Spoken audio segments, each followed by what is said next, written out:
yeah, logic. Sorry, about half an hour later, I've put a pork chop in the oven with some very nice beer battered fries. Fruits of my labour. Yeah, one day maybe I'll be able to afford a bit more. But yeah, what I was basically saying is that you've got to apply logic and reasoning to things. And you know, I'd hope that somewhere along the line people would open up and just talk to you more and find out why you think what you think, rather than just pigeonholing it as, yeah, you're this, you're that. These definitions are irrelevant. You can't, without knowing or talking to someone, make assumptions about who they are and where they come from. I mean, I know that I did, but that's merely from my own perceptions, and I am a perceptive person. But all that I urge is that ultimately we use this medium not just to cram 500 characters of vitriol into a box, but to open up discussion. We've got the means to cross boundaries, to cross geographical boundaries. I mean, there's a discourse going on over the internet. There was an issue, a video, and now there's a response, and it comes back and forth, and we can start to talk about it.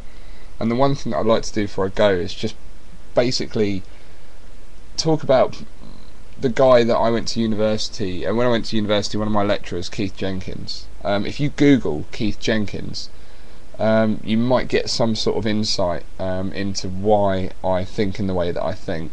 I don't have a lot of faith in empirical knowledge. I have a lot more, again, on a more sort of pagan level. I'm really not Christian. I don't believe in organised religion at all. I do believe in perception, I do believe in intuition, and I do believe that we're all part of a one. Call it what you like, call it God, call it Mr. T, do you know what I mean? But at the end of the day, we're all part of something, and it's essential, as if you put it down to a molecular level, we're all particles, and particles can't be fighting other particles all the time. Atoms can't be fighting against other atoms. If we're going to make a difference in the world, we need to work together, and the main way which we interact on a cellular level is by communication. You know, you zoom right out from the planet Earth, and all you'd see is little dots going around, you know, and some of them would be knocking out other dots, and there's constantly conflict and shifting energies. But then if all the dots were to communicate and work together, then suddenly like a whole new organism will be built. And apply logic, reason, you know, communicate. And I just urge everybody who's been slating society is, instead of doing that and taking a quick route out through your anger, through your frustration, talk. You know, take 5 minutes, 9 minutes, whatever, to talk and say, look man, but do it nicely, you know, don't get personal, don't get aggressive, state your viewpoint. And then there's a discussion, and it ceases to be a waste of time, because people are actually learning from each other, people are actually interacting, people are communicating, people aren't just shouting off at each other. That's mob culture. And the one thing that I've noticed is that it's a very slightly fascist ideal to force your opinion down somebody's throat. This is what you should believe. If you don't believe this, you're crazy or mad. Or, I mean, that's pretty much what's happening, and it's what Alex Jones is saying. But there is this, I fear that there is this possibility that there will be this fanaticism and this fundamentalism that sees him to be some sort of god or prophet. He's a man, and he says it himself, he's just a man. He's a man with passion. He may not be right all the time. He's not a lunatic. I just think that he's passionate about his cause, and he's really devoting a lot of his time and energy into it, and at that point it becomes very important to him, and I think a lot of people see that. But getting away from Alex Jones, go on the internet, okay, look at the repeal SOCPA. It's a law in England, it's SOCPA, and it's a law that is going to restrict protests and assemblies in the United Kingdom. They're looking to harmonise the law, so just like in America in some places there are free speech zones, it's basically being replicated in here. And the point where politicians cease to be accountable and get shielded from public opinion, the people they represent, the people they serve, that's when we start to go into very shady territory, and we start to become detached from the systems that actually control us, and we start to lose control.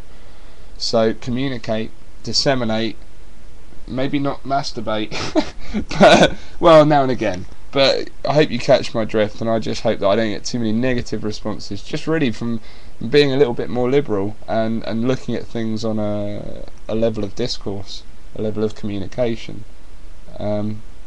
But I was very impressed with the fact that freedom of speech is important to you, and the neo-Nazi kid in your class had a right to speak, and it's our choice, or the class's choice, whether or not you accept what they're saying. So, let people go and say what they want to say, but just ensure that you have a better argument if you feel they're wrong.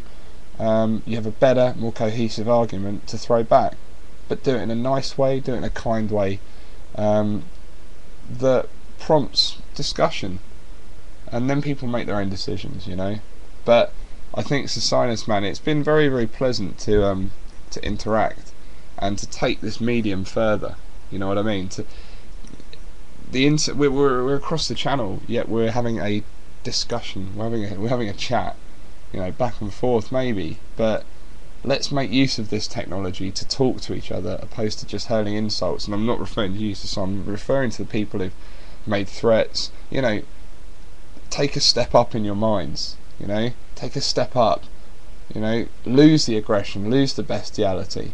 The anger. The frustration, and put that energy into something more positive and manifest something different.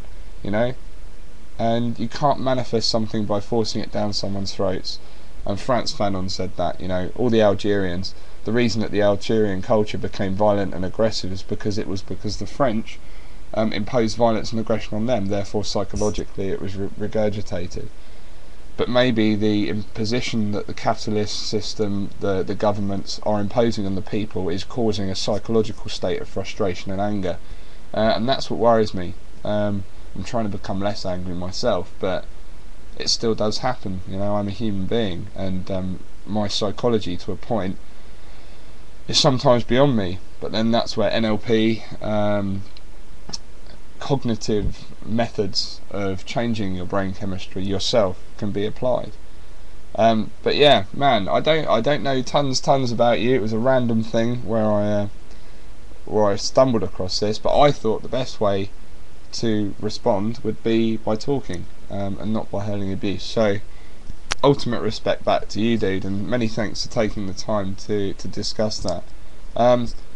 I've yet to get through to Alex Jones' show yet, but hopefully one day I will, and I can talk. And the one thing I have noticed though is that he doesn't generally let his callers speak, and there isn't an environment with him, in my opinion, of an inclusive free speech environment.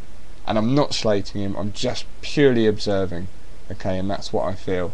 And if I disagree with a lot of people, then it is my right to disagree, but I'm not doing it in a way that's offensive to you, and I'm not doing it in a way that discredits what Alex Jones is saying. I'm being very respectful and very open-minded. So to all the people out there who might possibly want to come around and let down my tyres, or possibly shave off my beard once it grows back, be kind, and if you can, don't use a cutthroat razor. Use a Mach 3 or something, and a little bit of shaving foam wouldn't go amiss. But peace to you, Socinis, man, and take it easy. And to everybody else, peace.